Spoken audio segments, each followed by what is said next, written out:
Om Namo Bhagavate Vasudevaya.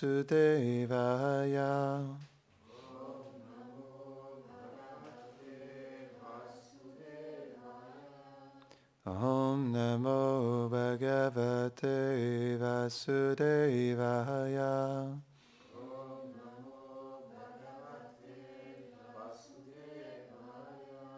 Om Namo Bhagavate Vasudevaya.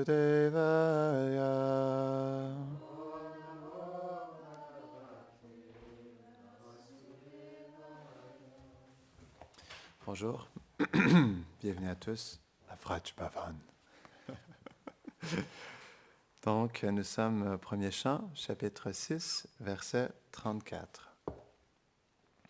Etadhyaturachitanam matrasparsheshtayamuhu bhava sindhu paravodristo haricharyanuvadnanam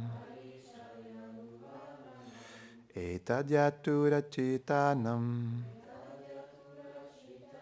matrasparsheshtayamuhu bhava sindhu plavodristo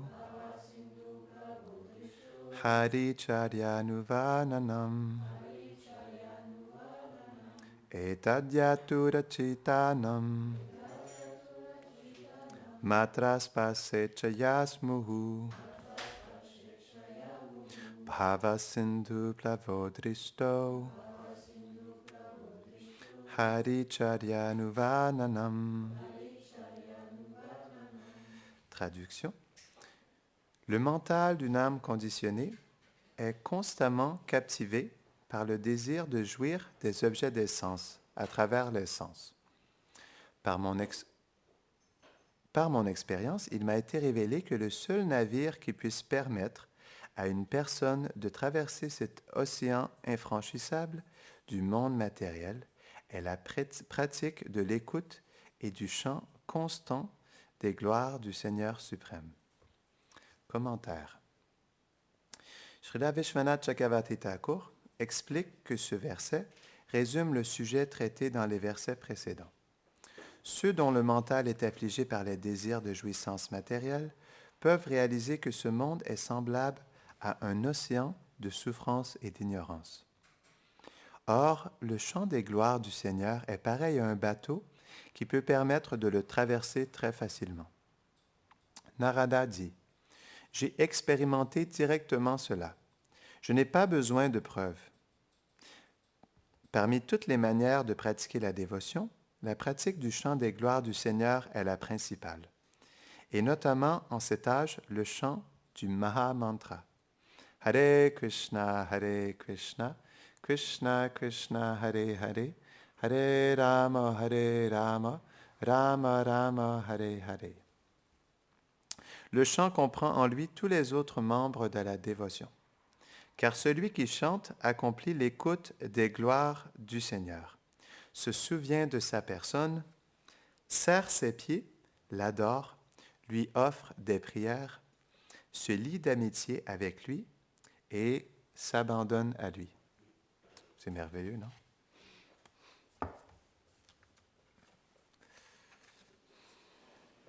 C'est un très beau verset.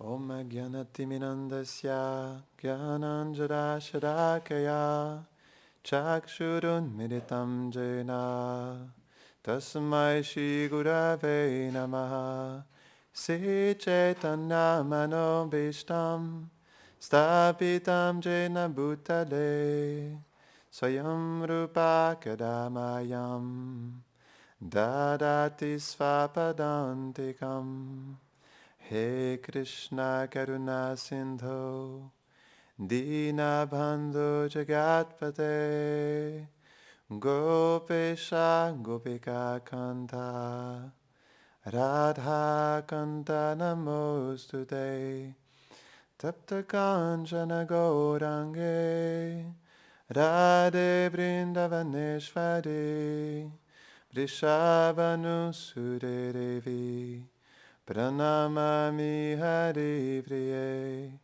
Vanchakalpatarubhyascha Kripa Sindhobhya eva cha Patitanam Bhavanebhyo Vaishnavebhyo Namo Namaha Jaya Shri Krishna Chaitanya Prabhu Nityananda Shri Advaita Gadadhara Shivasari Gaura Bhaktavinda Hare Krishna Krishna Krishna Hare Hare Hare Rama Rama Rama Hare Hare Namahom Vishnu Padaya Krishna Prasthaya Bhutade Shrimate Bhaktivedanta Swaminiti Namine Namaste Sarasvati Deve Gauravani Pracharine Nirvishesha Shunyavadi Paschatya Shatarine. Si vous me permettez, je vais relire le verset parce que c'est un merveilleux verset. Là. Le mental d'une âme conditionnée est constamment captivé par le désir de jouir des objets des sens à travers les sens. Par mon expérience, il m'a été révélé que le seul navire qui puisse permettre à une personne de traverser cet océan infranchissable du monde matériel est la pratique de l'écoute et du chant constant des gloires du Seigneur suprême.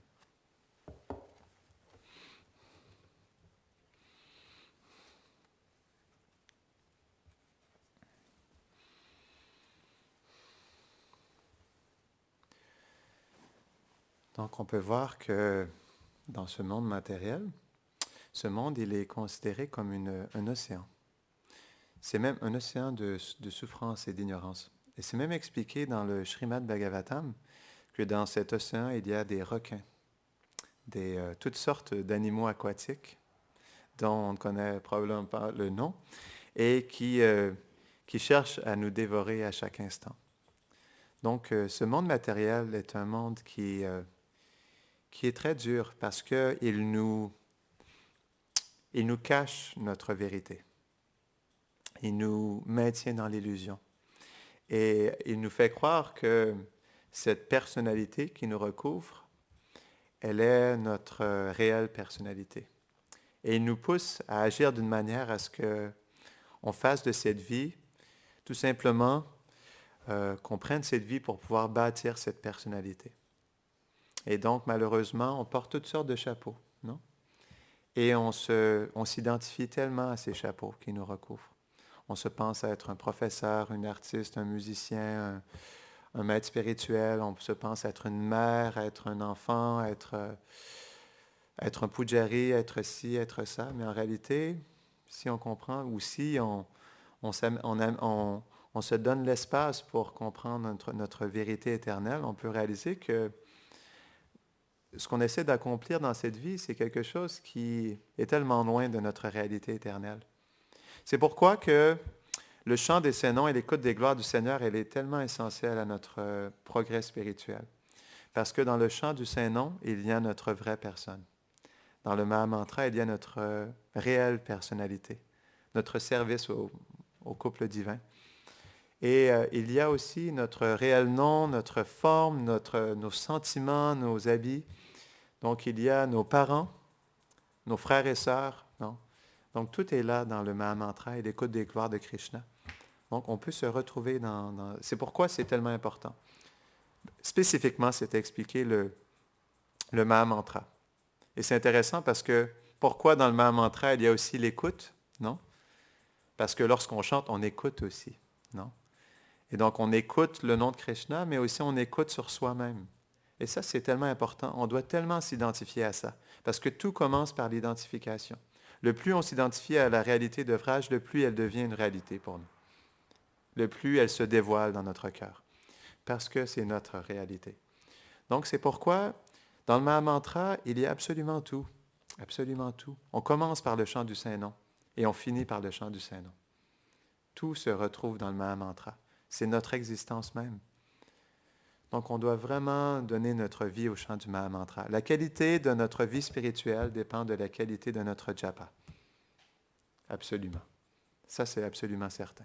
Donc, si on veut progresser réellement, on doit progresser dans le chant du Mahamantra. On doit progresser dans le chant du Mahamantra. À tous les jours, on doit voir, est-ce que je chante purement? Est-ce que je chante attentivement? Est-ce que je chante avec mon cœur? Est-ce que je chante avec des sentiments? Est-ce que je médite sur quelque chose quand je chante? Ou est-ce que je laisse la place complète à cette personnalité et le mental qui pense à toutes sortes de choses? Donc, on doit se poser la question. Et ce qui nous aide réellement à s'absorber dans la réalité transcendantale, c'est de comprendre que cette identité, que cette personnalité et que ce mental, en réalité, ils sont complètement faux. On s'absorbe tellement dans ces choses. On perd tellement d'énergie à s'absorber dans ces choses. Et malheureusement, à cause de ça, on s'éloigne de notre vérité, de notre réalité. Tout simplement, c'est parce qu'on ne porte pas assez d'attention à la vérité. On n'a pas assez d'attachement, non, et d'inspiration. On a encore trop d'indifférence dans notre cœur qui ne nous permet pas de s'absorber pleinement dans cette douce vérité. Donc, on doit réaliser notre problème. Le plus on en est conscient, le plus on voudra le changer. Le plus on réalise à quel point c'est une horreur terrible, non? De ne pas vivre dans sa réalité éternelle, le plus on portera de l'attention et aussi de l'intention dans le chemin de notre réalité transcendantale. Donc, c'est tout simplement parce qu'on n'en voit pas vraiment un problème. On se dit que, bon, je fais du mieux que je peux et c'est pas grave. À tous les jours, je chante le Mahamantra, je fais mon service, je reste dans l'association des dévots, je continue, mais on n'est pas encore assez dévasté de l'oubli, en fait, de notre réalité. Donc, on doit vraiment, vraiment porter une attention profonde à ça. Parce que qu'est-ce qui nous empêche, c'est nous-mêmes en réalité. Il n'y a que nous qui nous empêchons. On ne peut pas dire que c'est les autres qui nous empêchent. Les autres font partie de notre environnement. On est nous-mêmes avec notre conscience. Je me rappelle quand j'étais au Canada, Vijay Prabhu, qui est un brahmachari, qui est un disciple de Prabhupada, et donc il nous avait donné une classe à tous les brahmacharis. Et il avait dit que lorsqu'on quitte notre corps, c'est comme en réalité, on vole notre propre avion et on quitte seul. Et ça m'a fait beaucoup réfléchir ce point, parce qu'il expliquait qu'en réalité, on est tellement responsable de ce qui nous arrive. Et c'est pour ça qu'on ne doit pas non plus se laisser berner par des attachements de ce monde. Parce que we fly our own plane, on dit en anglais. Au moment de la mort, on est seul avec nous-mêmes, non? Même s'il y a des gens autour de nous, c'est nous qui faisons face à la mort. Et si on n'est pas prêt, et si on n'est pas connecté profondément à Krishna, non? À notre réalité, alors on s'en va vers où après ça, non? Donc, c'est pourquoi ce qui se passe aujourd'hui, on pourrait dire que aujourd'hui est un moment qui est essentiel. Parce que ce que je fais aujourd'hui va déterminer ce que je vais être au moment de la mort. Et aussi à quel point je serai prêt et convaincu que je dois retourner dans le monde transcendantal. Donc, c'est aujourd'hui, on ne doit pas se dire, même dans la vie dévotionnelle, on pourrait se dire, OK, ça va. Il me reste encore peut-être 30, 40 ans à vivre et je peux continuer comme ça, je vais réussir. Même si je ne chante pas très bien en ce moment, ou même si je n'ai pas de goût aussi ou ça, je peux continuer comme ça, ce n'est pas très grave. Il me reste encore 30, 40 années, non? Mais ça, c'est une mentalité matérielle. C'est comme, par exemple, les gens qui se disent, aujourd'hui, je peux travailler comme un âne, et comme ça, dans mon futur, je pourrais avoir une retraite, non? Donc, ils sont illusionnés qu'ils peuvent justement faire ce qu'ils veulent en ce moment, et dans leur retraite, ils pourront être libres, non? Donc ça, c'est la mentalité matérialiste. Mais si on veut comprendre vraiment la dynamique transcendantale, c'est que La bhakti, la dévotion, c'est quelque chose qui est toujours grandissant. Si on voit que dans notre vie dévotionnelle, on stagne, ça veut dire qu'on a un problème. Et le problème, c'est nous. C'est parce que dans cette réalité transcendantale, on amène une conception matérielle. On s'investit avec une mentalité matérielle et à cause de ça, on freine notre avancement spirituel. Parce que la bhakti, elle ne fait que grandir. Pourquoi? Parce que ça, c'est ça l'énergie transcendantale. Si on regarde Radha, c'est quoi la différence entre Radha et Krishna et n'importe quel couple en ce monde ou n'importe quel être vivant? C'est que Radha et Krishna, comme en fait leur vie est gouvernée par l'énergie interne de Krishna, qui est Radharani elle-même, non? Mais comme Radha et Krishna, ils sont gouvernés par ces énergies transcendantales qui sont tellement extraordinaires, lorsqu'ils accomplissent des divertissements doux et merveilleux à Vrindavan, c'est comme un océan illimité. Krishna, il peut se multiplier des millions de fois pour réciproquer avec Radharani. Pour que Radharani puisse expérimenter chaque sens de Krishna, elle peut se multiplier des millions de fois. Et pour que chaque partie de son corps puisse expérimenter Krishna, elle peut se manifester des millions de genoux, des millions de yeux pour regarder Krishna. C'est comme ça que Jiva Goswami il explique le chant du Mahamantra. C'est comme ça qu'il veut goûter le chant du Saint-Nom. Il veut avoir des millions de yeux, des millions d'oreilles, des millions de bouches pour chanter le Mahamantra. Ça, c'est le chant du Mahamantra. Ça, c'est l'expérience réelle du Mahamantra. C'est on goûte tellement la présence de Krishna qu'on a besoin de millions de yeux. Krishna, il est tellement fascinant, il est tellement merveilleux qu'on aimerait avoir des millions de yeux et d'oreilles et de bouches pour pouvoir expérimenter le Saint-Nom. Ça, c'est la réalité transcendantale. On veut des millions de bouches pour chanter le Mahamantra. Ça, c'est notre but. Donc, c'est pourquoi, en réalité, quand on regarde Radha et Krishna, on comprend que, justement, c'est là où on doit en arriver. C'est pourquoi, justement, si on comprend cette réalité qui est tellement merveilleuse à Vrindavan, on réalise que ce qui se passe ici, c'est quelque chose qui est tellement misérable. C'est pourquoi on exprime cette réalité comme une prison. On doit se sentir en prison. Si je ne peux pas avoir des millions de bouches pour chanter le Mahamantra, alors je suis prisonnier. Je suis juste prisonnier d'une prison qui m'enferme et qui ne me permet pas à chaque instant de goûter à ce nectar incommensurable. Ça, c'est notre problème. On est dans une prison parce qu'on ne peut pas pleinement savourer notre relation avec Radha et Krishna. Et pour ça, on devrait se sentir complètement dévasté. Parce que je n'ai pas des millions de bouches, de yeux et d'oreilles pour pouvoir expérimenter le Saint-Nom. Ça, c'est notre difficulté. Et pour ça, on doit pleurer. Pour ça, on doit se lamenter. Ça, c'est notre problème. Si on se lamente pour autre chose, on est tellement, mais tellement stupide. Ça, c'est notre difficulté. C'est qu'on n'arrive pas à pouvoir pleinement s'investir dans le chant du Saint-Nom. Et si on trouve, ou si plutôt on investit notre conscience dans d'autres problèmes que cela, alors on ne comprend pas le but de l'existence. Et on doit s'entraider pour ça. On doit s'entraider pour comprendre le réel. On doit se lamenter les uns et les autres pour ce problème, pas pour autre chose. Pas pour autre chose. Sinon, on se perd totalement dans un rêve qui ne fait absolument aucun sens.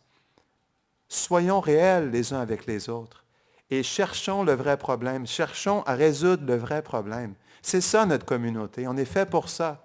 On est fait pour vivre avec Radha et Krishna. Ça, c'est notre réalité.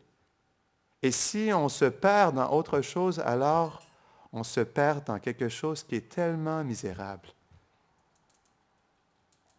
C'est pourquoi les associés de Radha et Krishna, quand ils viennent ici, ils réalisent à quel point ce monde matériel est quelque chose, mais tellement misérable.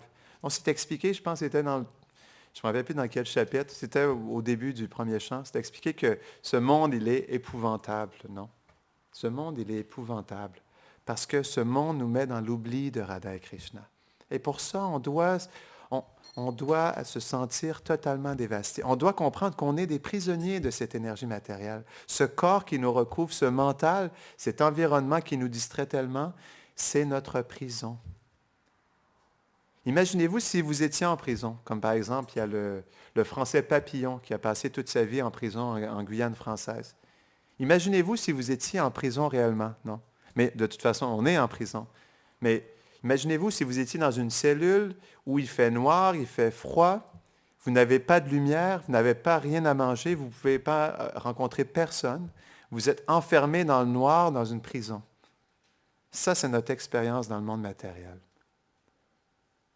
Ça, c'est notre expérience. On est tous prisonniers de l'énergie matérielle. Et on doit se sentir totalement dévasté. On doit pleurer au plus profond de notre être. On doit supplier la présence de Radha Krishna. On doit les supplier de nous réveiller à notre véritable identité. Constamment, à chaque instant. Comme on l'avait expliqué, s'il y a un problème qui vient dans notre vie, un problème matériel, alors on prend ce problème et on l'utilise pour pleurer à Radha Krishna. Parce que quel est le problème de l'âme, non? Le problème de l'âme, c'est pas on manque d'argent, ou on manque de vêtements, ou on manque de nourriture, ou on manque de ci ou de ça, ou qu'on n'arrive pas à faire ci ou faire ça. Ça, c'est pas le problème de l'âme. Le problème de l'âme, c'est qu'il est dans l'oubli de Radha Krishna. Ça, c'est le problème de l'âme. Et donc, chaque chose qui nous arrive, on doit diriger ça vers le réel problème de l'âme. Donc, s'il nous arrive quelque chose dans la communauté, on doit se rappeler, ah, c'est vrai, oui, c'est vrai, je suis dans l'oubli de Radha Krishna. Ça fait mal aujourd'hui.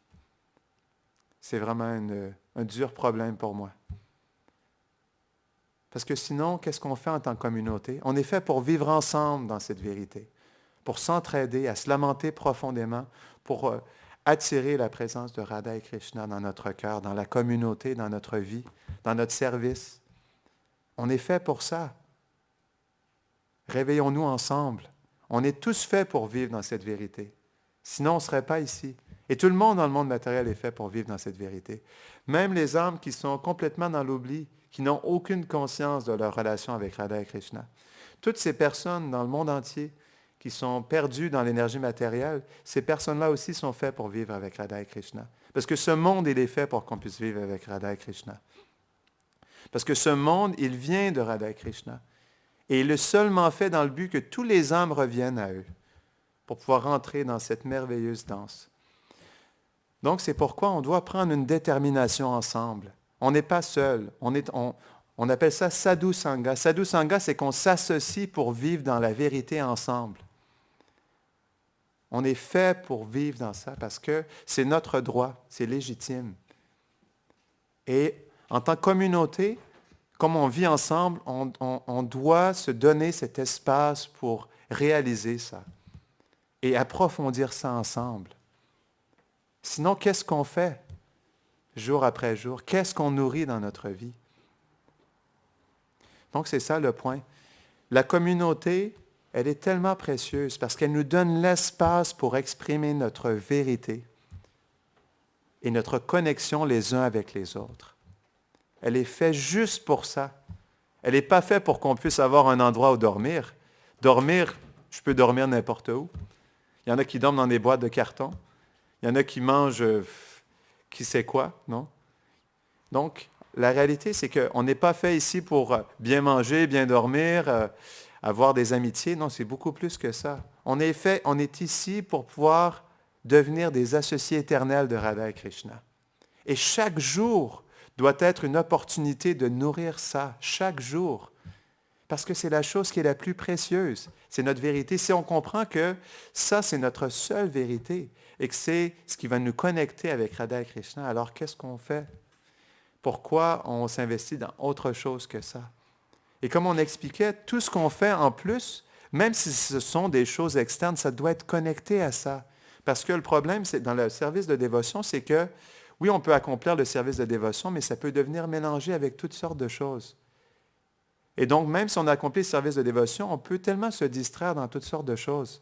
Donc, c'est pourquoi, on pourrait dire, c'est simple, on peut se dire, quand je chante le Mahamantra, c'est directement Krishna, quand je regarde les déités, mais dans tout ce qu'on fait, donc, on a 4 heures on pourrait dire, on a 4-5 heures de sadhana à tous les jours, mais qu'est-ce qu'on fait le reste de la journée? Comment est-ce qu'on connecte ce qu'on fait à Krishna dans le reste de la journée? Est-ce que c'est une méditation profonde? Est-ce que c'est une manière de découvrir notre réalité? Donc, toute notre journée, 24 heures sur 24, doit être faite pour ça en réalité, pour pouvoir être introduit dans cette réalité transcendantale. Chaque instant, chaque seconde, chaque souffle de notre existence.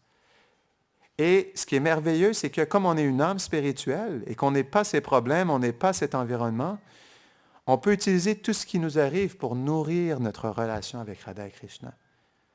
Parce que tout ce qu'on est, c'est une âme spirituelle, on est un associé éternel en devenir. Donc, tout ce avec quoi notre conscience s'engage, il doit être fait dans le but de nourrir cette vérité. Parce qu'on a le droit et on a le besoin de ça. Et parce que Radha et Krishna aussi, ils cherchent à nous aider à ce qu'on puisse découvrir ça. Ils le veulent tellement plus que nous en réalité. C'est pour ça que Krishna il nous accompagne vie après vie. Parce qu'il veut tellement nous ramener à lui. Mais on pourrait dire ce qui est touchant aussi, c'est que par amour, Krishna, il nous donne le libre arbitre. Et même si quelqu'un reçoit tellement, non? Même si on reçoit de notre maître spirituel, même si on reçoit de notre gourou parampara, si un jour on développe le désir d'indépendance, de vouloir justement se créer une personnalité dans ce monde, Krishna, il est prêt même à nous laisser faire ça. Par amour, Krishna, il est prêt, même si il nous a connectés à un maître spirituel, même s'il nous a connectés à la Guru Parampara, qu'il nous a engagés dans le service de dévotion, Krishna, il est prêt à nous laisser revenir dans l'illusion matérielle. C'est ça qui est tellement touchant avec l'amour de Krishna, c'est qu'il ne se force jamais. Ça, c'est le vrai amour. Il ne se force jamais, Krishna. S'il voit dans notre cœur qu'on souhaite justement plus que lui, qu'on souhaite engager dans notre vie plus que notre relation avec lui, alors Krishna nous laissera toute la place. Il nous donnera même la facilité. Je me rappelle, j'avais rencontré un disciple de Srila Prabhupada lorsque j'étais à Montréal. Et donc, c'est quelqu'un qui ne pratiquait plus de service de dévotion. Et il m'avait dit, c'est incroyable à quel point, même après avoir tout reçu de Srila Prabhupada, j'ai décidé de vivre mon indépendance et de vouloir réaliser mes désirs matériels. Et j'ai réalisé à travers ça que Krishna, il m'a aidé à réaliser ses désirs matériels. Il m'a donné la facilité pour réaliser ses désirs.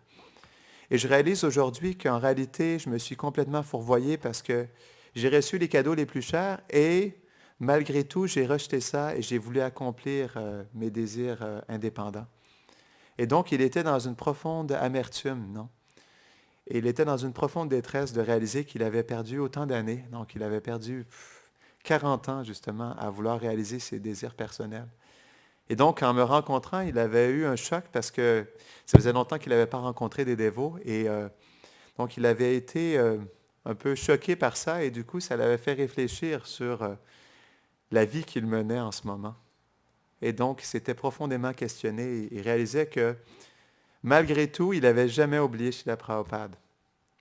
Qu'après 40 ans d'abandon du service de dévotion, il n'avait jamais réussi à oublier Srila Prabhupada et Krishna.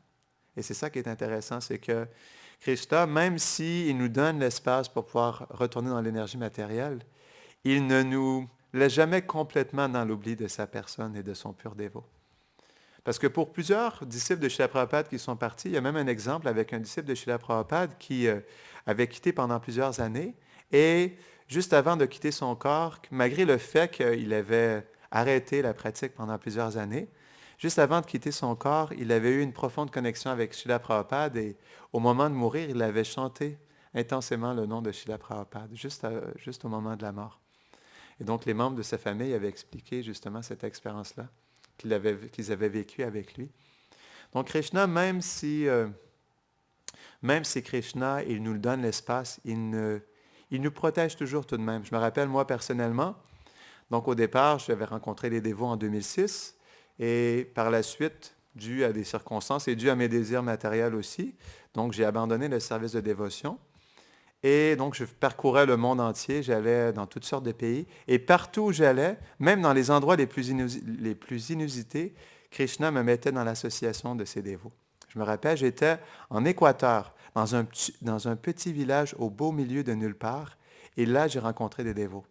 J'étais dans la forêt amazonienne au Pérou, j'ai rencontré des dévots là. Dans des endroits où je ne m'imaginais pas du tout rencontrer des dévots, et les gens me reconnaissaient. Les gens me regardant savaient que aussi il y avait quelque chose en moi qui était connecté à Krishna, et Krishna me jouait des tours avec ça. Et justement, ces personnes-là, ils me disaient, ah, mais toi, tu es un ami de Krishna, tu es un dévot de Krishna, non? Et donc, j'étais forcé à revisiter en fait ma relation avec Krishna à travers ça. Et même si je souhaitais oublier Krishna, Krishna faisait toujours en sorte de me souvenir de lui. Et même Krishna m'a tout enlevé pour que je puisse réellement pouvoir commencer dans le service de dévotion. Donc, c'est ça qui est spécial avec Krishna, c'est que oui, il nous donne l'espace, mais en même temps, il a tellement d'amour pour nous qu'il va toujours faire en sorte de nous ramener à lui. Et c'est ça qui est spécial.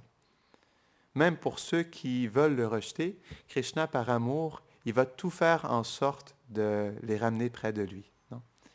Il va tout enlever dans leur vie, tous les obstacles qui les empêchent de s'abandonner à lui, pour qu'ils puissent réellement, justement, développer leur relation avec lui.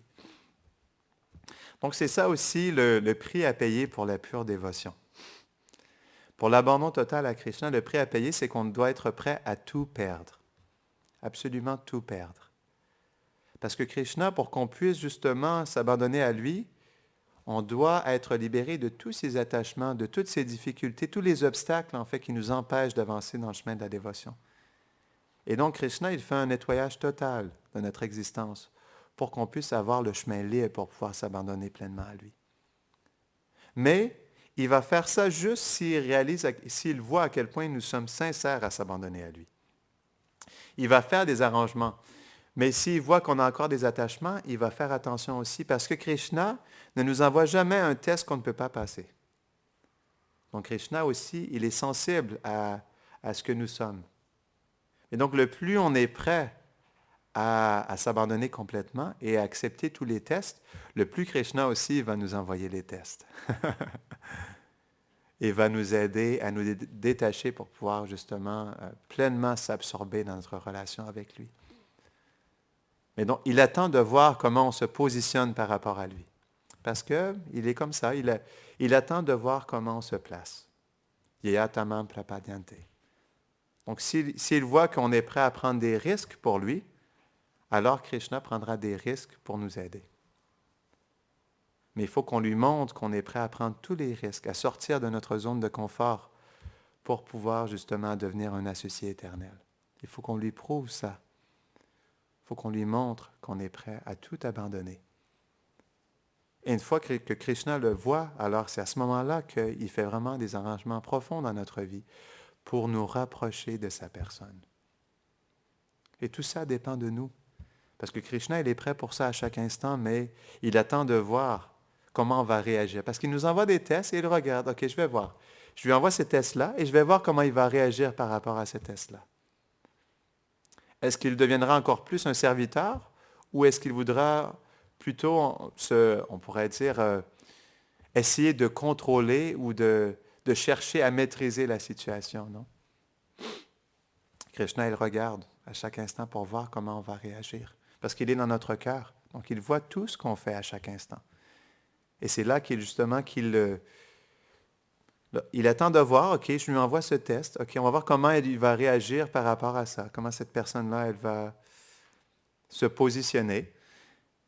Et lorsqu'il voit notre réaction, c'est à ce moment-là qu'il va, soit justement, la leçon, une fois qu'elle est apprise, il va nous amener dans une leçon plus profonde, ou il va devoir, encore une fois, nous amener la même leçon. Parce que c'est comme ça que Krishna fonctionne. S'il voit qu'on n'a pas eu notre leçon de cette situation, alors il nous renvoie toujours la même chose, la même chose, la même chose, jusqu'à temps qu'on puisse réaliser réellement qu'est-ce qu'on devait apprendre dans ça. Et ensuite, il passe à autre chose avec nous. Donc, c'est pourquoi on doit être sensible à la manière dont Krishna est réciproque avec nous. On doit vraiment être attentif et voir comment il guide notre vie pour nous aider à devenir des purs dévots. On ne doit pas résister à ça. Parce que la dévotion, c'est comme une rivière, en fait, qui coule doucement dans notre cœur pour nous guider vers les pieds pareils au lotus de Radha et Krishna. Et donc, le plus on résiste, le plus on On résiste à ce flot, en fait, cette rivière de miséricorde qui est supposée nous prendre et nous amener jusqu'à leurs pieds par Lotus. Donc, c'est pourquoi ça dépend de nous. Le plus on résiste et le plus la miséricorde sera, on pourrait dire, freinée dans son élan. Ça dépend complètement de nous. Parce qu'elle est toujours là à chaque instant, la miséricorde. C'est un océan, de toute façon, cette miséricorde. Mais on doit résister le moins possible. On doit lâcher prise et se laisser porter par Krishna. Prendre des risques, sortir de notre zone de confort. Et Krishna, il fera tous les arrangements nécessaires pour nous aider à progresser. Parce que de toute façon, le progrès spirituel, ce n'est pas quelque chose qui dépend de nous. Ça dépend de comment on réciproque avec, oui, mais la manière dont cette miséricorde, elle nous guide et elle nous élève justement à cette réalité transcendantale, ça dépend de la douce volonté de Radha et Krishna. Et ça se fait à travers le maître spirituel, à travers les dévots, notre environnement, notre service, tout ce qui se passe dans notre vie, non? Donc c'est pourquoi, justement, on doit faire confiance en ça. Et notre responsabilité, c'est d'être réceptif à ça le plus possible et de se laisser pleinement guider par ça, de devenir dépendant de ça. Et c'est à ce moment-là que Krishna pourra réellement faire son travail dans notre cœur et nous aider à réellement développer notre relation avec lui. Donc, on va terminer ici. Est-ce qu'il y a des questions, des réflexions avant qu'on termine? Jai Grantara Srimad Bhagavatam Ki Jai.